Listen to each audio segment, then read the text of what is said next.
பெரம்பூர்ல பேசும்போது விஜய் சொல்றாரு, வெளியிருந்து வேட்பாளர் நம்ம போட்டுக்கணும்னு சொல்றாங்க.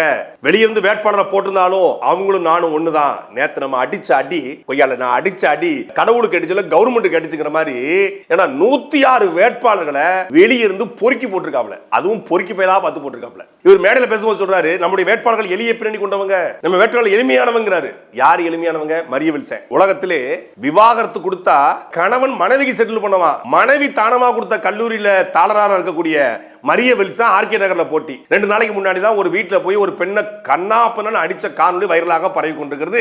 இவன் எளிய வேட்பாளரா. திமுக அதிமுக யாரையாவது விரட்டி விடுவாங்க சேர்க்கலான்னு நாங்குநேரி தொகுதியில ரெட்டியார்பட்டி நாராயண, திருநெல்வேலியில திமுக அதிமுக போய் அதிமுக திமுக போன RS முருகன், அதே போல பட்டுக்கோட்டையில ஏனாதி மதன் அப்படின்னு ஒருத்தர் வேட்பாளர் போட்டிருக்காங்க. அவன் மேல பெண் சம்பந்தப்பட்ட ஒரு புகார் இருக்கு, வழக்கு பதிவு செய்யப்பட்டிருக்கு. ஒரு பெண்ணை பாலியதியாக துன்புறுத்தினான்னு சொல்லி வழக்கு பதிவு செய்யப்பட்ட ஒருத்தனை வச்சுக்கிட்டு பெண்களை பாதுகாக்க போறாராம்.